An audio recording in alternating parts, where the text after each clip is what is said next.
Jeudi 20 mars 2025, l'amour et la justice, les deux plus grands commandements. Nous vous accueillons de nouveau sur votre chaîne L'Aventure dans la Parole. C'est avec plaisir que nous nous retrouvons avec vous. Et vous êtes peut-être en voiture ou encore dans le train. Mais peut-être que vous êtes à la campagne ou au bord de l'eau. Et peut-être aussi que vous êtes chez vous. Mais quel que soit là où vous vous trouvez en ce moment, nous souhaitons que Dieu nous accorde espérance, grâce et sagesse dans l'étude de sa parole. Notre communauté s'agrandit et c'est grâce à vous. Soyez vous aussi actifs avec nous pour répandre le message et vous pouvez le faire en likant. Partagez le lien avec tous vos contacts. Nous vous invitons à vous abonner pour recevoir les notifications chaque jour. Et pour un confort d'écoute en continu, nous vous proposons une playlist chaque semaine. Le texte à mémoriser de cette semaine que nous vous invitons à dire avec nous se trouve dans 1 Jean chapitre 4, le verset 20. Si quelqu'un dit « J'aime Dieu » et qu'il haïsse son frère, c'est un menteur, car celui qui n'aime pas son frère qu'il voit, comment peut-il aimer Dieu qu'il ne voit pas? Nous vous invitons à le redire avec nous. 1 Jean chapitre 4, le verset 20. Si quelqu'un dit « J'aime Dieu » et qu'il haïsse son frère, c'est un menteur, car celui qui n'aime pas son frère qu'il voit, comment peut-il aimer Dieu qu'il ne voit pas? Peut-on dire qu'on aime Dieu tout en détestant ceux qui sont autour de nous? Les réflexions de cette semaine nous aident à répondre à ces questions et aujourd'hui nous le faisons avec la séquence « Qui est mon prochain ?» Dans le récit de Luc, juste après que Jésus ait déclaré les deux plus grands commandements de l'amour de Dieu et de l'amour du prochain, un docteur de la loi voulant se justifier dit à Jésus « Qui est mon prochain ?» Et on peut le voir dans Luc chapitre 10 verset 29. En réponse à cela, Jésus raconta la parabole maintenant familière mais choquante dans le temps du bon samaritain. Nous vous invitons à lire cette parabole avec nous dans Luc chapitre 10, les versets 25 à 37 et nous répondrons à la question suivante. Que dit ce passage à la lumière du cri des prophètes pour la miséricorde et la justice et des types d'injustice que différents groupes de personnes ont infligés aux autres tout au long de l'histoire humaine?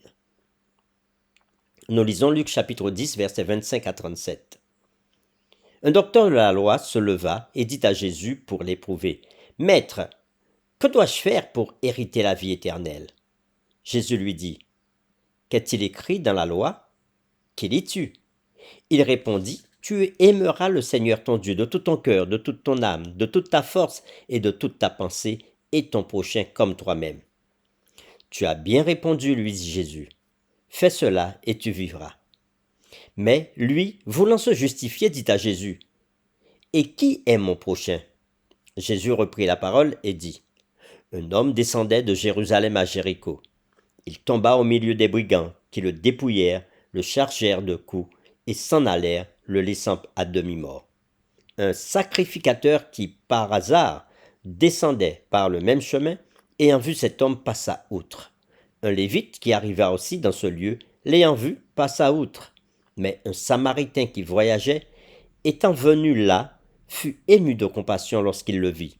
Il s'approcha et banda ses plaies, en y versant de l'huile et du vin. Puis, il le mit sur sa propre monture, le conduisit à l'hôtellerie et prit soin de lui. Le lendemain, il tira 2 deniers, les donna à l'hôte et dit, « Aie soin de lui, et ce que tu dépenseras de plus, je te le rendrai à mon retour. » Lequel de ces 3 te semble avoir été le prochain de celui qui était tombé au milieu des brigands? C'est celui qui a exercé la miséricorde envers lui, répondit le docteur de la loi. Jésus lui dit, va, et toi, fais de même. Après avoir lu la parabole du bon samaritain dans Luc chapitre 10, versets 25 à 37, répondons à la question suivante. Que dit ce passage à la lumière du cri des prophètes pour la miséricorde et la justice et des types d'injustices que différents groupes de personnes ont infligés aux autres tout au long de l'histoire humaine? Jésus ne s'était pas seulement contenté de parler de justice, il était venu l'apporter.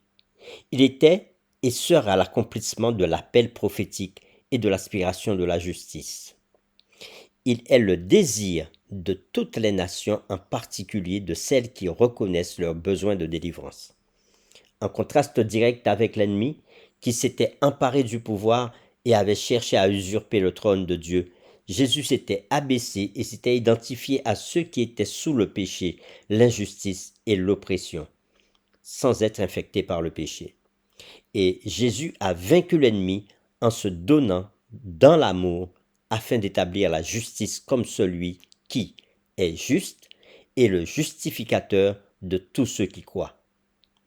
Comment pouvons-nous prétendre être occupés par la loi que Christ est mort pour défendre si nous ne sommes pas préoccupés par ce qu'il appelle le plus important dans la loi? Psaume 9, versets 8 et 9 proclame: Il juge le monde avec justice, il juge les peuples avec droiture. L'Éternel est un refuge pour l'opprimé, un refuge au temps de la détresse. Fin de citation. De même, Psaume 146, versets 7 à 9 dit: Dieu fait droit aux opprimés et donne du pain aux affamés.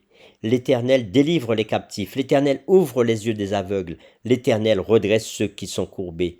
L'Éternel aime les justes, l'Éternel protège les étrangers, il soutient l'orphelin et la veuve, mais il renverse la voie des méchants. Pour terminer, réfléchissons à cette question. À quel point la parole de Dieu pourrait-elle être plus explicite quant à la manière dont nous devons nous efforcer de servir ceux qui nous entourent, notamment ceux qui sont dans le besoin et qui souffrent? Que pouvons-nous apprendre de la vie et du ministère de Jésus sur la façon d'atteindre les personnes dans le besoin? Même si nous ne pouvons pas accomplir de miracles comme Christ l'avait fait pour beaucoup de personnes blessées, comment notre aide peut-elle être considérée comme suffisamment miraculeuse? Nous vous invitons à prier avec nous. Seigneur Dieu, nous voulons te louer maintenant et te remercier parce que tu es le Dieu de la miséricorde, le Dieu de la justice et le Dieu d'amour. Et tu nous invites, nous aussi, à entrer dans ton plan d'amour, de miséricorde et de justice. Il y a tant de personnes autour de nous qui sont dans le besoin, qui ont besoin de justice. Aide-nous à pouvoir leur apporter notre aide, de telle sorte que nous soyons des faiseurs de justice à travers ce monde. Nous t'avons prié au nom de Jésus. Amen.